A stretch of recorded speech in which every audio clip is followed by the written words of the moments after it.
Hi, everybody. I'm really glad to be here and share my story approach with you. I think you will be receptive to this more spiritual and transformational approach to healing.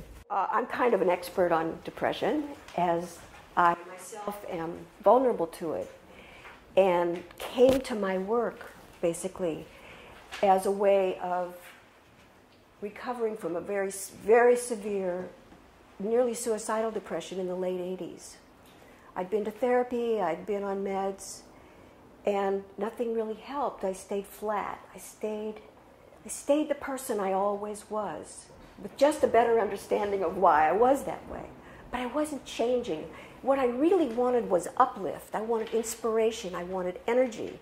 I needed some kind of hand up over a threshold of despair. I was a writer, so I kept a journal. I wrote all the time. And I liked poetry and I liked story, but my journal writing was always in one voice. And increasingly it was the voice of despair. So journaling didn't offer any release from this. And one day, I used to order books, we all do, from Amazon, and then put them on the top bookshelf, meaning to get around to them one day. Well, one day my cat was jumping on my books, and he knocked. This is like there's no accidents, folks. He knocked a book off the shelf, and he hit me on the head. Meow. Meow! Wake up, Julie. It was Joseph Campbell's Hero with 1,000 Faces. So I started. It was so dense and scholarly, but I began reading it.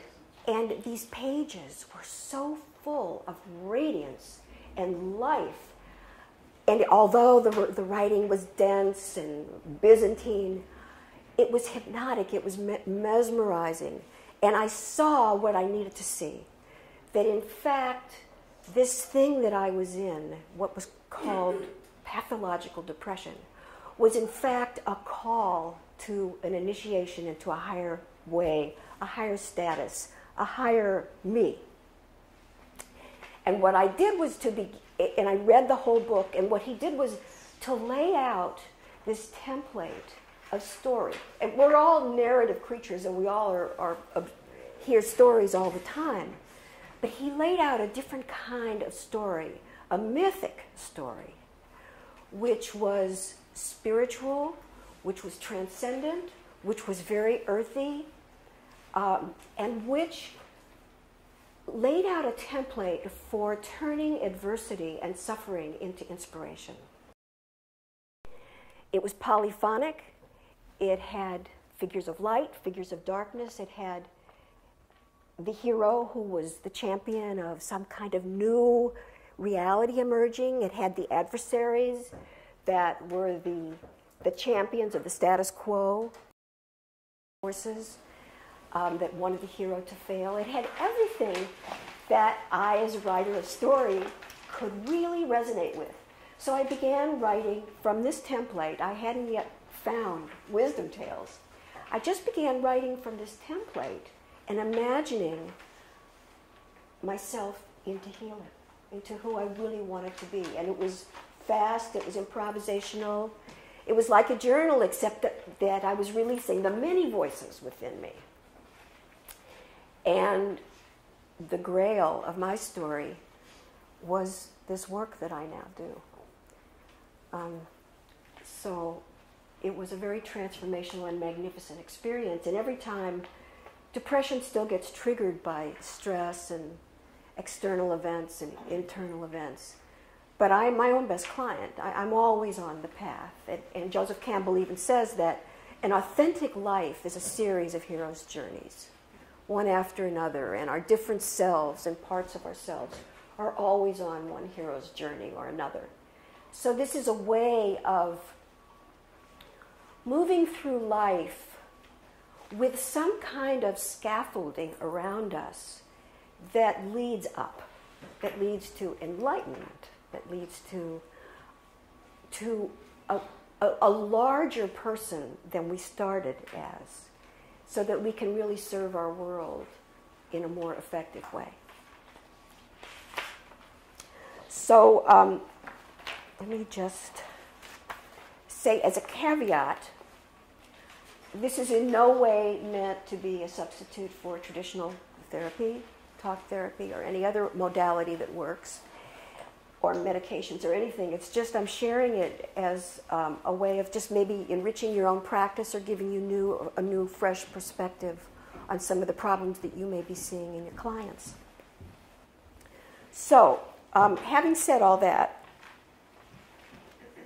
depression as a call to awakening and as a crucible of change.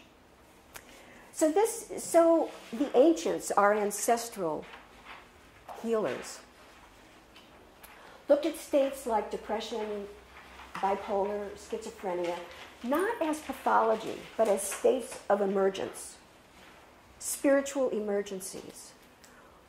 And no accident that emergency comes from the root word of emergence. Something new is trying to be born in this place, in this time, in this life, in this world. And we're in this process of labor. And what they, in the words of Jean Houston, who wrote a book called A Mythic Life, was one of the early pioneers in this whole storytelling movement. She said they mythologized these states, these conditions, states like depression, rather than pathologize them. So rather than a state of deficiency or lack or dysfunction, depression becomes, in mythic story, the ground of a noble and dignified quest. A difficult journey toward healing and wholeness. And these cries, the depression, the anguish of depression, the dull pain in the gut, the inertia, the anguish, it's a cry from our soul, from our authentic self, from the radiant spirit that we entered this life with, to be released into our life. It's a call to a more authentic way of living. Yet we're naturally afraid of the unknown, and our ego will resist change, even if it's good change, because the ego thrives on familiarity, even if it's unhappy, even if it doesn't serve our best interests. So this resistance, we resist, and this is what leads to this kind of pooling into the ground, this becoming a marsh, this losing our way, this falling off the path of our life into the dark wood. And many of us are going through this now because there's no straight path that's laid out for us in our culture, as in all previous eons of human history. Story was passed, stories of the values of the culture, of the way to live, of wisdom, was passed down by the grandfathers and the grandmothers through stories. So people had a sense of meaning, had a thread of their lives, for their lives, and a plot. They had a sense of plot, which really in the last 200 or so years since industrialization and technology and the fragmenting of families and the cult of youth that's grown, and this kind of utilitarian can-do value system, particularly that our culture is burdened by, we've lost that sense of plot. And there's no success formula. There's no school for becoming authentic. We each have to create our own path. But the path of stories, this plot of story, which I'm going to share with you today, is this universal plot that goes through all times, all places, all cultures. And it's so simple. Act 1, Act 2, Act 3. It's crisis, struggle, and transformation. It's the instigating event. Someone takes an action to change it. The crucible of change, the road of trials, the work that we do, therapy, and then some kind of transformational insight or shift that takes place incrementally throughout this journey, leading to some kind of paradigm shift in a life or in a culture. So story is It's universal. And we're wired for story. From the beginning of our life, we're making meaning. And most of the stories that are our foundational stories that then become the filters of our lives are stories of fear and limitation. Because we come from, most of us, immigrant people who are wounded, who escaped another country to come to this country, but they carried their wounds and their own limiting, fear-based stories with them, and this is what we absorbed as children. So that's our backstory in many cases, the backstory that we emerge from into adulthood and that keeps replaying throughout our lives until we can really tell it, not to confirm our identity as this limited person, but tell it in a way that dissolves it so that we can be free to bring in a new story, to live a new story that's emerging, that we don't really know what it is. So the way to, very simple, to transform depression from pathology to a more mythological quest is to ask two questions. What is struggling to be born in my life now? And what is life asking of me? And this is the beginning of the hero's journey. And the answers don't come from the rational mind. They come from synchronous events that happen. They come from messages that you hear in people's conversation that suddenly make sense. And they come in this work, this deliberate, conscious work of story. So why story? The universal story plot that I'm talking about always begins with wounding, with confusion, with despair, imbalance, something with a loss of vitality. Something in the land is out of balance, and it's weakened, and it's been overtaken by the forces of darkness. From the sovereign to the people, to the earth itself. So there's a withering, exhaustion, contraction, which we can recognize as depression. It's like a spiritual death.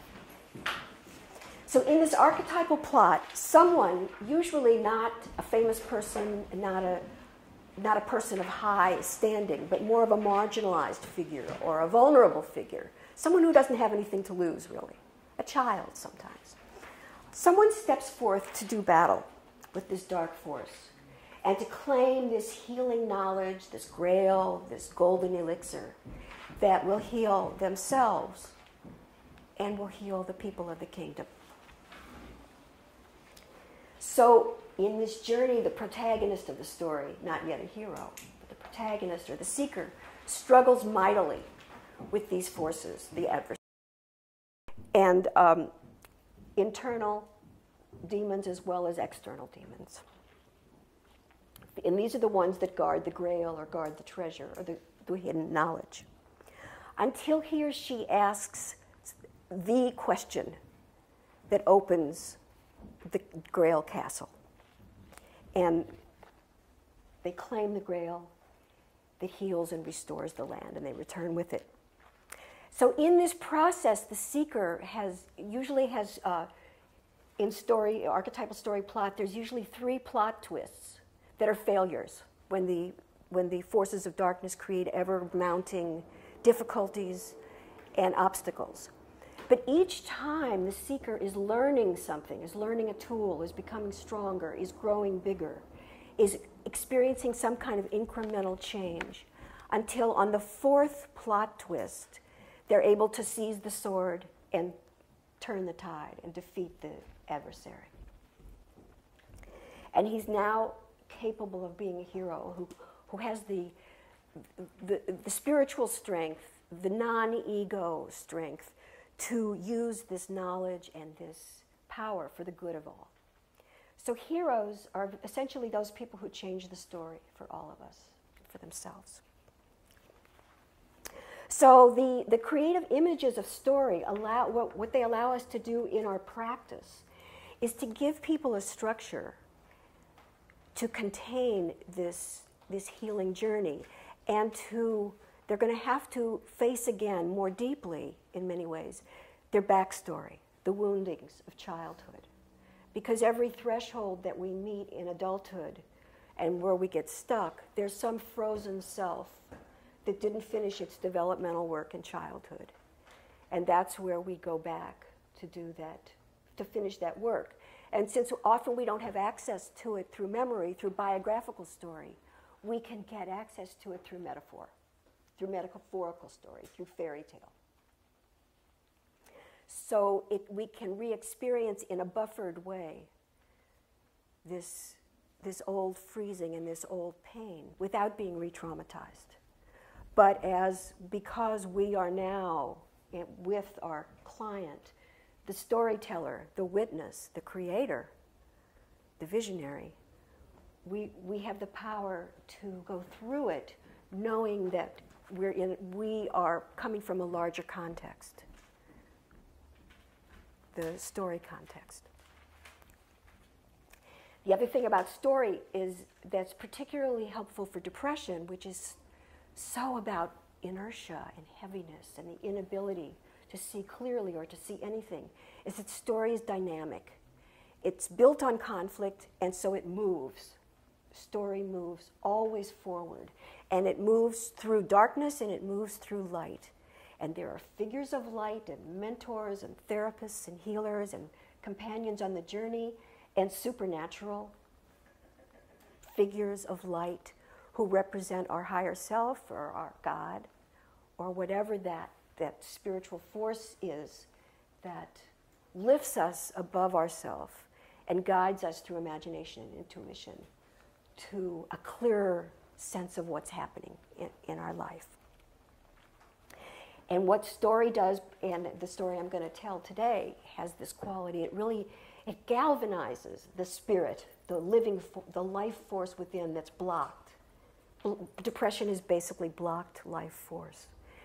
And this galvanizes the warrior spirit, the hero spirit, the daring spirit, and it turns this adversity, this despair, into an adventure. And there's a feeling that comes that it's sometimes just called love. We just learned to love our lives where we are in this room because we're curious. It replaces fear with curiosity and eventually love. And then we no longer are hampered and imprisoned by that isolation that illness, depression, adversity, trauma imposes upon us. And when we tell our story to another person, we not only release our inner selves and heal that event or that moment, but we heal the listener as well, because the listener is resonating. It's like music. Story is verbal music. And then, of course, it's polyphonic. We get to express all of ourselves in story, whatever works for us. And I've had people be fields of heather and be able to express some kind of wounded. One young man a poet wrote about a field of heather that attracted people by its fragrance.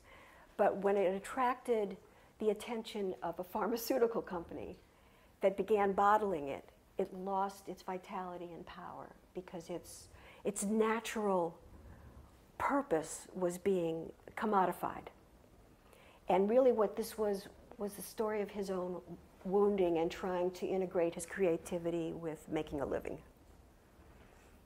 So it's like metaphor goes so deeply into the subtext of life.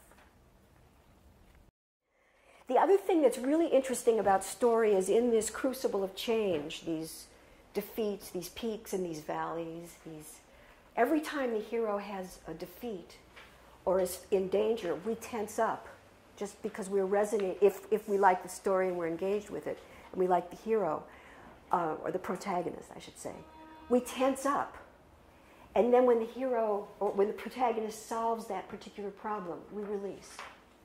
So somatically, the story has a somatic effect as well. We are tensing and releasing, contracting and expanding. like a sponge.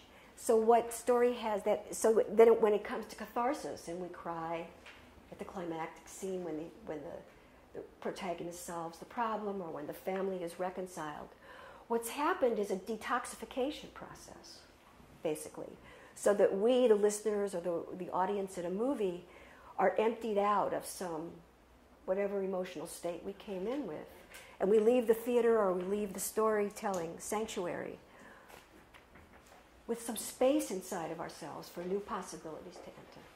So this is another way that I try to have each session have this sort of sense of discovery and cleansing.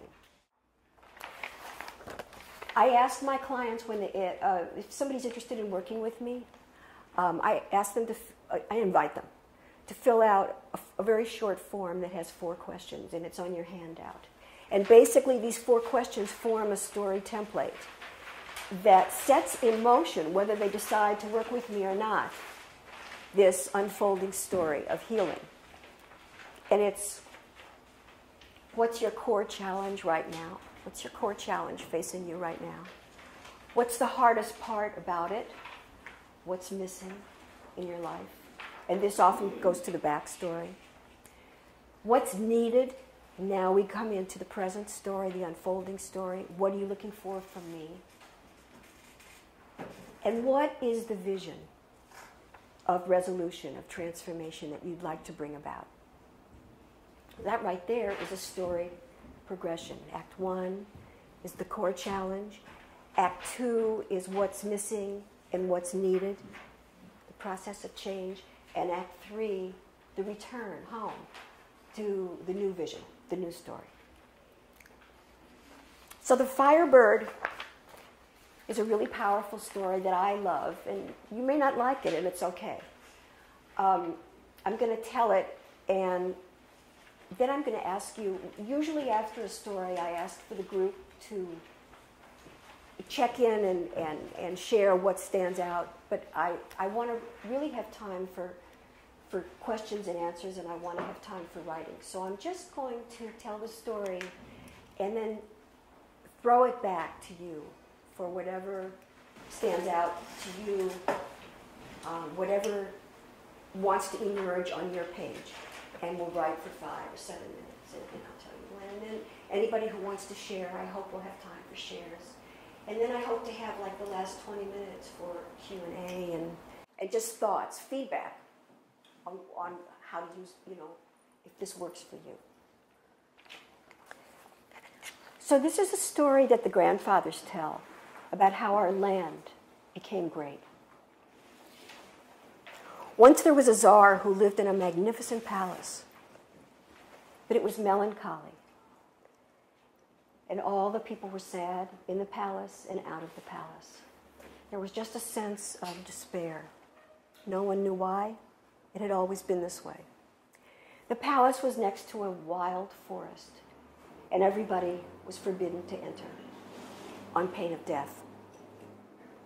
But at night, the sounds of music and laughter could be heard faintly coming from the forest.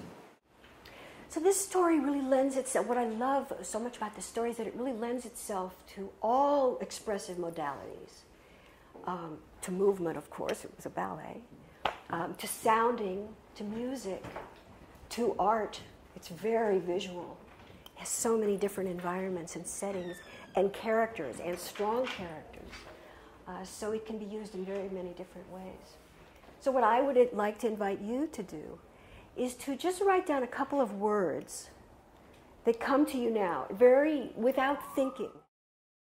And just write down maybe 2 or 3 words that come to you as a result of the story, or maybe anything that you've heard today. And then find a word, whatever word has the most energy for you. Make that the first word of a free write. And we're just going to write, since we have such a short time, for 5 minutes. I insist that it be bad writing. This is not literature we're writing here. This is about connecting with our inner selves and exploring our response to a stimulus. And it's training the mind really to engage more deeply in life and more imaginatively in life. So would you like silence or music? It's up to you. I try to have people write for 5 or 10 minutes, longer than today. And then I ask them how did it feel to write that. And then we talk about it. We brainstorm, just like we're doing here. And something new invariably shows up that's discovery. And then I want to kind of not close them back up, but get them ready, prepare them to go back out into this hard world. So then I just ask, well, so what's the takeaway from this to get them back to dealing with life? And then during the week, they'll either do homework, maybe write about this, and send it to me by email, or just process it in their own way. That's how I work with individuals. So thank you.